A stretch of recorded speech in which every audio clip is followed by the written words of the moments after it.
दोस्तों एक ज़िले के एसपी उस ज़िले के एक थाने में जाते हैं। वहाँ पर एक सामान्य सी वेशभूषा में, एक सामान्य से मज़दूर के लिबास में होते हैं।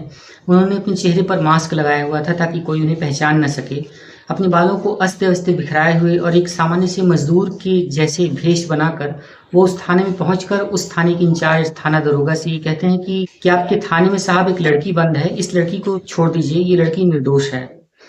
इसके बाद वो दरोगा इन मज़दूर से, जो कि एसपी थे, इनके साथ बदतमीज़ी करने लगता है और जब बदतमीज़ी से बात आगे बढ़ती तो ये दरोगा उन एसपी साहब को एक थप्पड़ खींचकर मारने का प्रयास करता है। इतने में वो मज़दूर उस दरोगा का हाथ पकड़ लेता है और इसके बाद जो घटना घटती है वो आप सभी को बहुत हैरान कर देगी। तो दोस्तों ये दिलचस्प, दिल छू लेने वाली सच्ची घटना बिहार के पटना की है और इसी जगह पर एक मॉल में एक लड़की काम करती थी। कौन थी वो लड़की जिसे छुड़ाने के लिए एक दरोगा के पास खुद एसपी चल कर आए? उसके बाद वो कौन थे वो एसपी और कैसे घटी थी पूरी सच्ची घटना, इस वीडियो में हम आप सभी को साथ पूरा बताने वाले हैं। तो बने रहें इसी वीडियो के अंत तक। दोस्तों मैं अनुराग आप सभी का स्वागत करता हूँ इस सच्ची घटना चैनल पर। मैं आशा करता हूँ कि मेरे सभी दर्शक और सभी सब्सक्राइबर्स अच्छे होंगे। तो वीडियो को शुरू करते हैं। इससे पहले हमारा आपसे एक रिक्वेस्ट है कि अगर आपने चैनल को अभी तक सब्सक्राइब नहीं किया है तो वीडियो को लाइक करते हुए चैनल को अभी सब्सक्राइब कर लें ताकि आपको हमारी लेटेस्ट वीडियोस सबसे पहले मिले और दिल छू लेने वाली और जुर्म और अपराध की सच्ची घटनाओं से आप दिन प्रतिदिन रूबरू होते रहें। चलते हैं वीडियो की तरफ। दोस्तों प्रिया नाम की एक लड़की थी जो कि एक शॉपिंग मॉल में काम करती थी। ये शॉपिंग मॉल बिहार की पटना में, जो कि बिहार की राजधानी भी है, और इसी पटना के एक शॉपिंग मॉल में एक लड़की जिसका नाम प्रिया था वो काम कर रही होती है। उसकी काम और मेहनत लगन को देखकर उसे उस मॉल के पार्किंग ग्राउंड का इंचार्ज बना दिया जाता है। अब जितनी भी गाड़ियां आती या जाती उन सभी को मैनेज करने का, उनकी पार्किंग की सही व्यवस्था को देखने की जिम्मेदारी इसी प्रिया नाम की लड़की की होती है। वो अपनी मेहनत से काम कर रही होती है और अपनी पार्किंग के काम को बहुत बखूबी संभाल रही होती है। दोस्तों इतने में एक कार धनधनाते हुए उसी शॉपिंग मॉल के पास आकर रुकती है और वो कार शॉपिंग के पार्किंग एरिया में एंटर करने लगती है। जब वो कार गलत तरीके से पार्क हो रही होती है और उस कार को देखकर ये प्रिया नाम की लड़की इसका विरोध करती है, उन्हें ये कहती है कि सर आप गाड़ी को ठीक तरीके से पार्क कीजिए और गाड़ी इस तरीके से मत पार्क कीजिए, बाकी गाड़ियों को निकलने में दिक्कत होगी। तो वो कार का मालिक प्रिया के साथ बदतमीजी करने लगता है और वो ये समझता है कि वो प्रिया नाम की ये जो लड़की है ये कुछ नहीं है, इसकी कोई हैसियत नहीं है, और वो उसे धमकाने लगता है, डराने लगता है। लेकिन प्रिया बहुत ही सलीके और अदब के साथ उस मालिक को ये कहती है कि सर आप इस तरीके से बदतमीजी मत कीजिए और अपनी गाड़ी को सही तरीके से पार्क कीजिए। पर इतने में वो कार का मालिक प्रिया के साथ बदतमीजी करते हुए उसे मारने की धमकी देने लगता है। बात बढ़ जाती है और अब ये बात बहस का रूप ले लेती है। इतने में वो मालिक तत्काल फ़ोन मिलाता है और मिलाकर उसी अपने दोस्त को फ़ोन करने लगता है जो कि एक पुलिस इंस्पेक्टर होता है। इत्तेफाक से वो पुलिस इंस्पेक्टर भी उसी मॉल में ही शॉपिंग करने के लिए आया हुआ था। जब उस पुलिस इंस्पेक्टर ने ये सुना कि उसी के दोस्त ने फ़ोन किया है और एक मॉल में फंसा हुआ है, तो वो भी अपने दोस्त की मदद करने के लिए उसी शॉपिंग मॉल से उतर कर नीचे पार्किंग एरिया में आ जाता है। दोस्तों ये लड़का कोई और नहीं बल्कि बिहार के ही एक मंत्री का बेटा था जो कि अपनी गाड़ी से घूमने के लिए आया था, शॉपिंग करने के लिए आया था। इतने में अब जब उसी पार्किंग लॉट में वो मंत्री का बेटा और ये पुलिस इंस्पेक्टर ये दोनों आ जाते हैं तो दोनों ही प्रिया के साथ बदतमीजी करने लगते हैं, उसके ऊपर अपना पावर का रौब जमाने लगते हैं। वो प्रिया नाम की लड़की इन दोनों को समझाती है, मनाती है और ये कहती है कि सर आप लोग नियम के विरुद्ध कर रहे हैं, गलत कर रहे हैं, लेकिन ये दोनों उसकी किसी बात को मानते ही नहीं हैं। और इसके बाद प्रिया के ऊपर ये केस करने की धमकी देने लगते हैं, उसे किसी न किसी अपराध में फंसा देने का धमकाना शुरू कर देते हैं। और इतना में देखते देखते वो मंत्री के बेटे ने अपनी ही गाड़ी के शीशे पर एक जोरदार पत्थर से वार किया जिससे उसकी गाड़ी का शीशा टूट जाता है। और इधर उस पुलिस इंस्पेक्टर ने इस बात का केस बनाते हुए कि ये लड़की ने ही इस शीशे को तोड़ा है और इसके अंदर इस पूर्व मंत्री की बेटी की जो लग्जरी सामान थी, जो ज्वेलरीज थी, जो पैसे कैश रखे हुए थे, उन सभी चीज़ों को निकाल लिया है और अब ये हमारे ऊपर ही उल्टा आरोप लगा रही है। इस तरीके के कई सारे केसेस बनाकर वो पुलिस इंस्पेक्टर इस प्रिया नाम की लड़की को अपने थाने में बंद कर देता है। इसके बाद जब ये मामला बढ़ता है, जब इस तरीके की जानकारी होती है और थाने से ही वो लड़की किसी प्रकार से अपने घर वालों को संपर्क करके सूचना देती है, तो उसके माता पिता, उसके भाई आते हैं। इसके बाद प्रिया के पिता सुरेश और उसका भाई रोशन, जो कि एक प्राइवेट नौकरी करते थे और पिता सब्जी का ठेला लगाता था, ये दोनों लोग उस प्रिया के नाम की लड़की से मिलने के लिए, अपनी बेटी से मिलने के लिए थाने में पहुंचते हैं। थाने में पहुंचकर सारे मामले की जानकारी लेते हैं तो उन्हें ये पता चलता है कि प्रिया ने जिस गाड़ी को पार्क करने से रोका था, दरअसल वो गाड़ी बिहार के एक पूर्व मंत्री के बेटे की गाड़ी है और इसने एक अनजाने में ही एक बड़े व्यक्ति से पंगा ले लिया है, जो कि इसके लिए और इसके परिवार के लिए अच्छा नहीं है। जब इस तरीके की बात सुनते हैं तो सुरेश और उसका भाई रोशन दोनों उस लड़की प्रिया को समझाने लगते हैं। ये कहने लगते हैं कि बेटी तुमने बहुत गलत व्यक्ति से पंगा ले लिया है, वो लोग बहुत बड़े लोग हैं और हम उनका कुछ नहीं कर सकते, और हो सके तो तुम माफ़ी मांग कर इस मामले को रफा दफा कर दो और केस को वापस ले लो। इस मामले में और ज़्यादा पढ़ने की ज़रूरत नहीं है। लेकिन प्रिया, जो कि अपने धर्म और अपने कर्तव्य को बहुत अच्छी तरीके से समझती थी, अपनी कर्तव्य निष्ठा के लिए जानी जाती थी, उसने किसी भी तरीके से इस मामले में ढील बरतने या समझौता करने के प्लान को ही त्याग दिया और ये कहा कि पिताजी, मैंने कोई गलत नहीं किया है, मेरी कोई गलती नहीं है, मैं माफ़ी भी नहीं मांगूंगी और मैं इस मामले में आगे बढ़कर प्रयास करूंगी कि मुझे जमानत मिल जाए, और मैं गलत नहीं हूं तो मैं झुक नहीं सकती। उनकी गलती है तो वो गलती के लिए शर्मिंदा होना चाहिए, उन्हें झुकना चाहिए। और दोस्तों, इस तरीके से जब प्रिया अपने पिताजी के साथ, अपने भाई के साथ बहस कर रही होती है, तो अंत में पिता और भाई निराश होकर वहाँ से लौटने लगते हैं। तो प्रिया उनसे भी यही कहती है कि अगर आप लोगों ने आज भर में मेरी ज़मानत नहीं कराई, मुझे यहाँ से छुड़ाने के लिए नहीं आ सके, तो आप लोग दोबारा मेरी शक्ल देखने के लिए इस थाने में मत आइएगा और मैं इस मामले को खुद ही देख लूँगी, और मुझे अपने विश्वास पर पूरा विश्वास है, मैं अपने कर्तव्य पर पूरा भरोसा रखती हूँ। इस तरीके से कहकर वो लड़की अपने थाने में ही अपने लॉकर में बैठ जाती है। इसके बाद उसके पिता और भाई दोनों घर वापस आ जाते हैं और इस मामले में अपनी बेटी के बचाव के लिए प्रयास करने का एक इंतज़ाम करने लगते हैं। कोशिश करने लगते हैं कि किसी प्रकार से इनकी बेटी जल्दी से जल्दी उस लॉकअप से, उस थाने से बाहर आ जाए। दोस्तों, जब कहीं से भी कोई रास्ता नहीं मिलता है तो वो लोग उसी दरोगा से, जिसने इस लड़की प्रिया को अरेस्ट किया था और अपने लॉकअप में बंद किया था, वो लोग तत्काल उस दरोगा से मदद मांगने लगते हैं। ये कहने लगते हैं कि आप हमारी मदद कीजिए और हमसे बहुत बड़ी गलती हो गई है और हम उनसे माफ़ी मांगने के लिए तैयार हैं। हम अपनी बेटी के किए पर बहुत शर्मिंदा हैं, कृपया करके हमें माफ़ कर दीजिए, हमारी बेटी को जाने दीजिए। लेकिन वो दरोगा ये कहता है कि तुम्हारी बेटी ने उस मंत्री के बेटे के गहने चुराए हैं, उसकी गाड़ी में तोड़फोड़ की है और उसके साथ बदतमीज़ी की है। यही नहीं, उसने मेरे साथ भी बहुत दुर्व्यवहार किए हैं और इसके लिए मैंने उसके खिलाफ एक केस बना दिया है और अब ये केस जब तक ज़मानत नहीं होती तब तक इसकी कोई भी सुनवाई नहीं होगी और अब माननीय न्यायालय से ही इसका फैसला आ सकता है।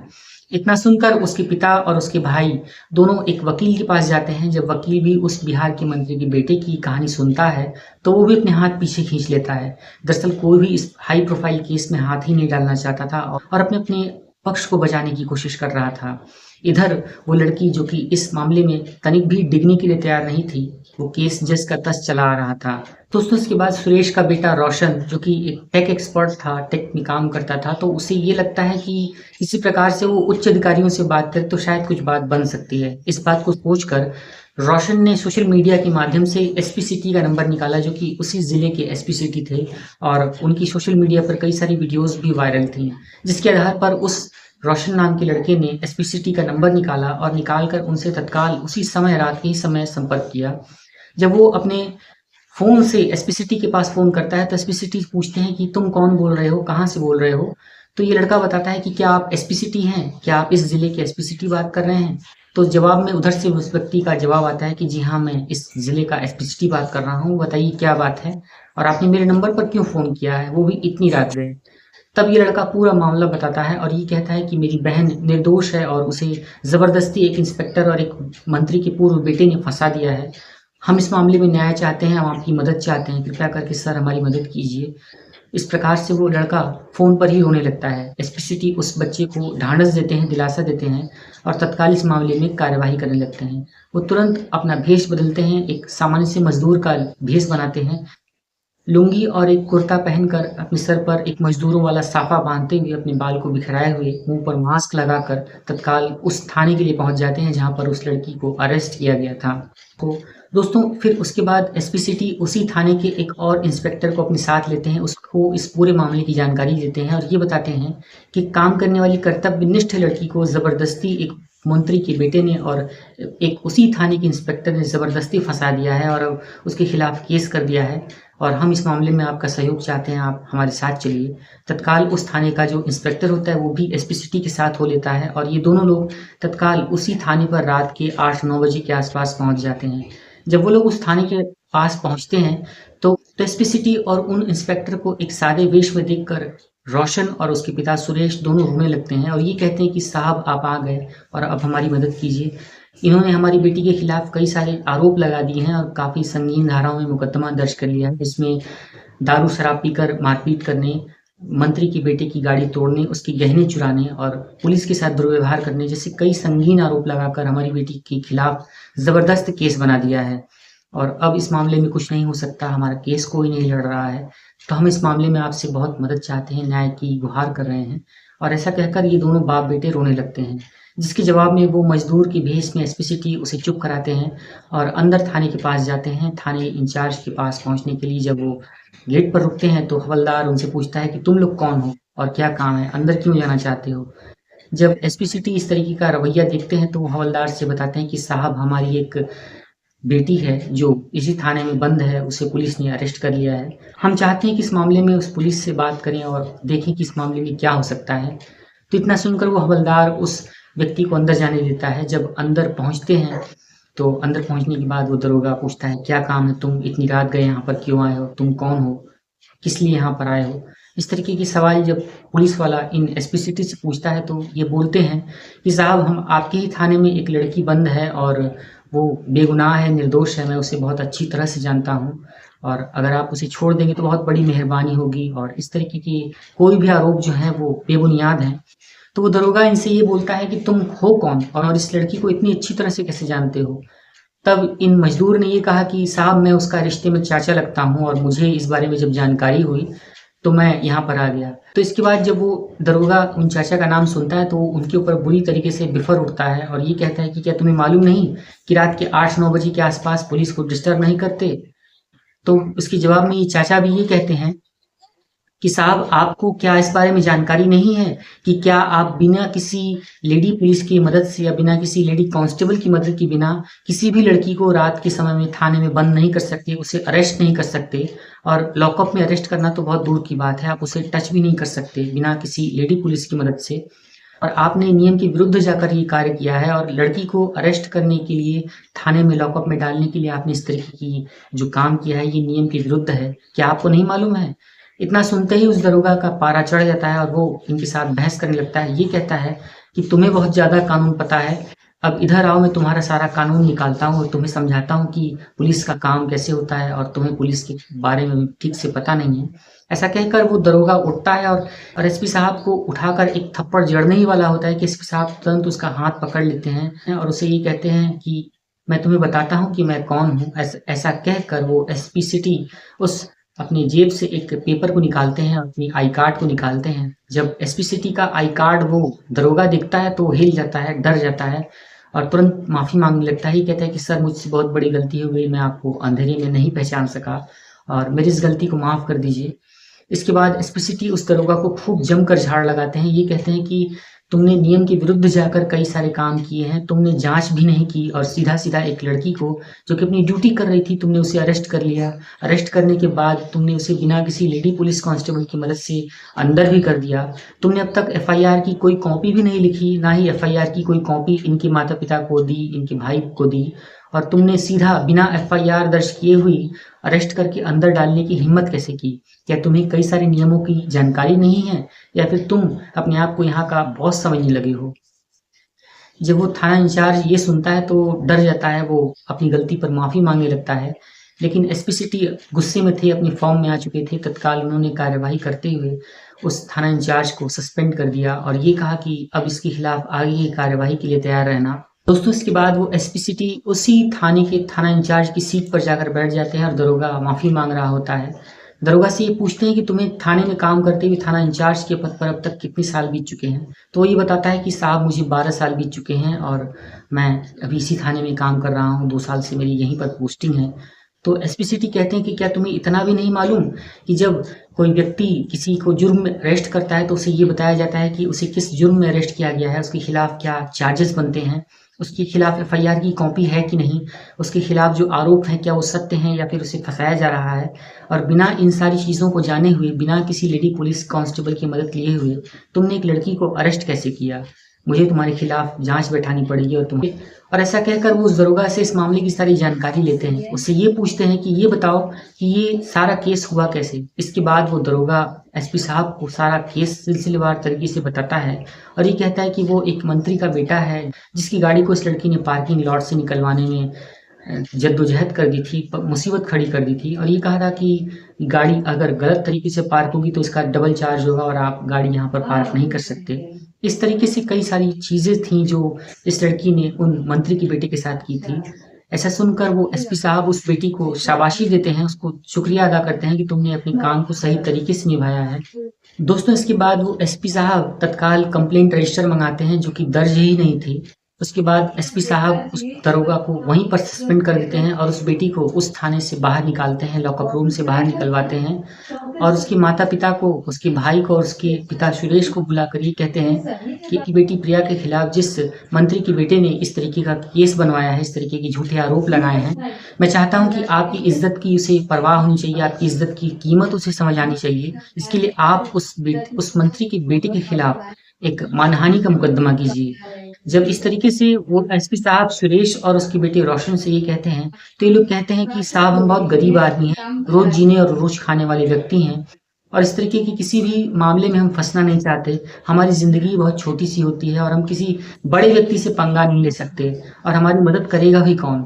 इसके जवाब में एसपी सिटी कहते हैं कि मैं आपकी मदद करूंगा, मैं आपको न्याय दिलाऊंगा और मैं आपके सम्मान की इज्जत कराऊंगा, आपको मानहानि की पूरी रकम दिलवाने में पूरी सहायता करूंगा। ऐसा कहकर ये एसपी सिटी उस व्यक्ति सुरेश और उसके बेटे रोशन से इकरारनामा ले लेते हैं और एक मानहानि का मुकदमा उसी थाने में दर्ज कराते हैं। इसके बाद ये मानहानि का जब केस चलता है तो उस मंत्री की बेटी की बहुत किरकिरी होती है, उसे माफ़ी मांगनी पड़ती है और जो मानहानि की रकम थी वो सुरेश और उनके परिवार को वापस करनी पड़ती है। उस बेटी से माफ़ी मांगनी पड़ती है जिसके खिलाफ इसने इस तरीके का कदम उठाया था और इस प्रकार से पूरा मामला ख़त्म हो जाता है। दोस्तों इसके बाद होता यूँ है कि जब एसपी सिटी उस बेटी को न्याय दिला लेते हैं, उसे ससम्मान मानहानि की रकम मिल जाती है, वो बेटा मंत्री का जो गलती था उसने माफ़ी मांग ली और इस प्रकार से एक व्यक्ति के साथ न्याय होता है तो वो उस दरोगा को और उस बेटी को ये कहते हैं कि समाज में पुलिस को देखकर हमें डरना नहीं चाहिए, ऐसा काम करना चाहिए कि पुलिस को ये लगे कि समाज के प्रति उनकी भी कुछ नैतिक जिम्मेदारी बनती है और पुलिस को भी अपने कर्तव्यों की पूरी जानकारी होनी चाहिए। अगर कहीं 4 पुलिस वाले खड़े हों तो उन्हें देखकर कोई व्यक्ति भागने न लगे, ये न डरे कि पुलिस कहीं हमें फंसा न ले, कहीं हमें पकड़ न ले या किसी जुर्म में हमारे साथ कोई गलत काम न कर दे। इस तरीके से एसपी सिटी उस बेटी को समझाते हैं और पुलिस को सख्त हिदायत देते हैं। मॉरल वैल्यूज़ और नैतिक मूल्यों के तहत ये समझाते हैं कि आपको किसी सामान्य नागरिक के साथ किस तरीके का व्यवहार करना है, चाहे वो अमीर हो या फिर कोई गरीब हो। आप एक व्यक्ति के साथ अच्छे से व्यवहार करेंगे तभी पुलिस के प्रति जो समाज में लोगों का रवैया है वो बदलेगा। लोग पुलिस से नफरत नहीं मोहब्बत करेंगे और उसके सपोर्ट करने के लिए आगे आएंगे। इस तरीके से एक एसपी सिटी ने जो कि न्याय की सही परिभाषा देते हुए एक बेटी को न्याय दिलाया, पुलिस को मॉरल पुलिसिंग सिखाई और इस तरीके से एक न्याय की मिसाल पेश की जहां पर एक मंत्री की बेटे को भी झुककर माफ़ी मांगनी पड़ी और अपने व्यवहार को बदलना पड़ा। दोस्तों इस पूरी सच्ची घटना के संबंध में आप क्या कहना चाहते हैं, कमेंट करके आप अपनी राय हमसे ज़रूर बताइएगा। अगर आपको ये सच्ची घटना, ये वीडियो पसंद आई तो इस वीडियो को लाइक करें, चैनल पर नए हैं तो इसे अभी सब्सक्राइब करें, वीडियो पर ज़्यादा से ज़्यादा कमेंट करें, अपने नाम और अपने शहर का नाम हमसे ज़रूर बताएं। हम अगली वीडियो में आपका नाम आपके शहर के नाम के साथ ज़रूर लेंगे और एक नई सच्ची घटना के साथ, एक नई वीडियो के साथ हम फिर मिलते हैं। तब तक के लिए आप सभी अपना ख्याल रखें, अपने आसपास के माहौल पर नज़र बनाए रखें और सुरक्षित रहें। जय हिंद, टेक केयर।